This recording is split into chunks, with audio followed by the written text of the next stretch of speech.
And so since 7th January, every step I've taken is meant to restore the faith of our people in our democracy and let them know that we can lead this country in a way different from what has been done in the past.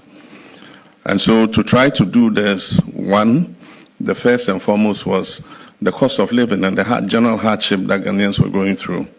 And so that has been one of the main focuses of the administration in the last 5 months we've been in office, focusing on stabilizing the economy, focusing on reducing hardship, cutting down expenditure, bringing more accountability into government, enacting a strong fight against corruption, introducing codes of conduct to guide leaders in political office. So these are all things that we have, focused on and fast-tracked in the last 5 months. And happily, we have seen a response to the work that we've done, especially when it comes to the economy and hardship and all that.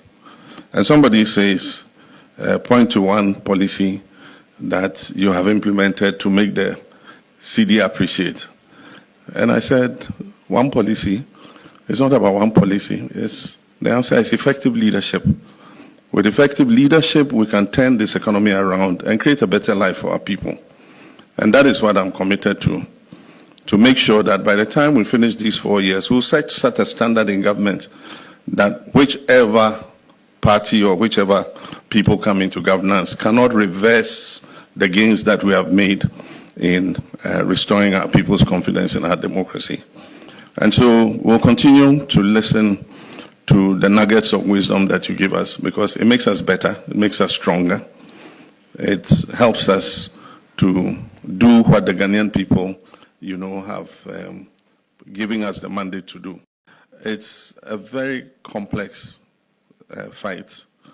Unfortunately, because of the lack of economic opportunity, a lot of our young people who are unskilled have found illegal small-scale mining as an easy avenue to gain employment and be able to make an income.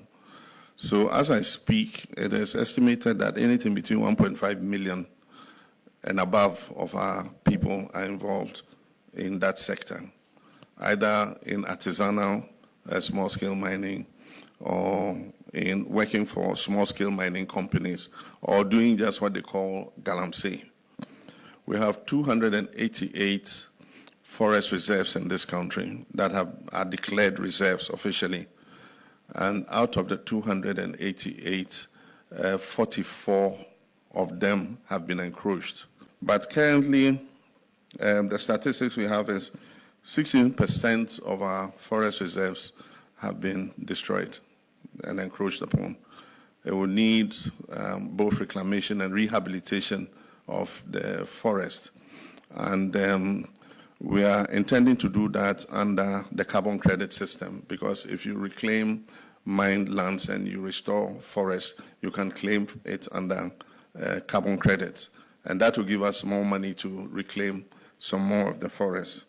So His Excellency the President, as part of his efforts in forging unity and bringing us all together, has set up a committee to plan the National Day of Prayer and Thanksgiving. The theme for the event is reset and renewal for national prosperity. And as part of our efforts, we are engaging the various ecumenical bodies to solicit their support. After all, it's their program. And so we came here to meet a joint committee of the Christian Council and the Catholic Bishops' Conference, and we engaged them anywhere there. You saw that the engagements were very fruitful, and then they prayed for us and encouraged us. So that's why we're here. Okay, you gave some dates. Yes, it's on the 1st of July. So on the 1st of July at 10 a.m., all Christians will gather at the forecourt of the State House from 10 a.m., 8 a.m. to 10 a.m. And then subsequently at 12:30 p.m., all Muslims will gather at the forecourt of the National Mosque for their prayers till 2 p.m. So those are the two programs. Is it a holiday? A public holiday? most likely the president would speak on that. I don't have the authority and mandate for that, but the president will subsequently speak on that. But the interesting thing is that this time around it's going to happen simultaneously in all the 16 regions and all the 275 districts as well. So that is going to happen. That's the major difference.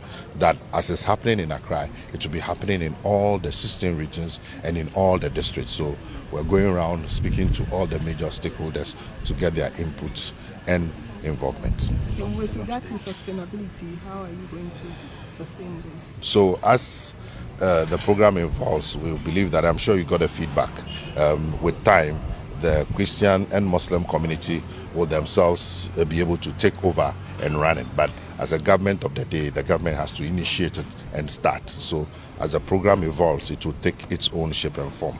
We're going to have a media lunch next week, Thursday, on the 29th at the International Conference Center. The time is what, 9 a.m.? 9 a.m. So we expect to see you, our friends in the media there. My question would be, why is this important at this time? A country does not just develop based on the mechanics, you know, agriculture, economics, and all those things. A country develops on the soul of the people. When you have a country where the people are united, pursuing a common vision, it helps to accelerate the progress of the country. If you look around and you do all your research, all the countries that have grown and overcome their challenges, there came a point where they had to, in spite of all their differences, we cannot all have the same mind. You have Christians, you have Muslims, NPP, NDC, etc. But there is something that must hold us together. So that day is for all of us to sit down, you're a Christian, you're a Muslim, whatever religion, or you don't even believe in anything, you have to reflect. Why were you born in Ghana and not in Afghanistan, not in Gaza, not in any war-torn country, not in Sudan? When our parents were coming together, they didn't ask our permission, but you find yourself in a country called Ghana. Why is it that there's turbulence all over the world and on this continent, and yet Ghana is an oasis of peace? Anytime we're going into elections, there's so much tension. We always come out with flying colors. It must be the hand of God. Look at this country today. For the first time in our history, I've never seen it before, prices are coming down. Fuel prices are coming down. Yes, the president is providing leadership, but the president acknowledges that even a second coming and everything that he will do depends on God. So on that day, we must all reflect and then reset. What can we do differently to move ourselves and the country to the next level? And that will need to renewal, and that will subsequently get us into national prosperity. Is there any other thing you'd like to add? I'll see you on the 29th. Okay, can you give us your designation for clarification's sake? My name is Elvis Efriankra. I'm the chairman of the planning committee for the National Day of Prayer and Thanksgiving. Since 7th January, every step I've taken is meant to restore the faith of our people in our democracy and let them know that we can lead this country in a way different from what has been done in the past.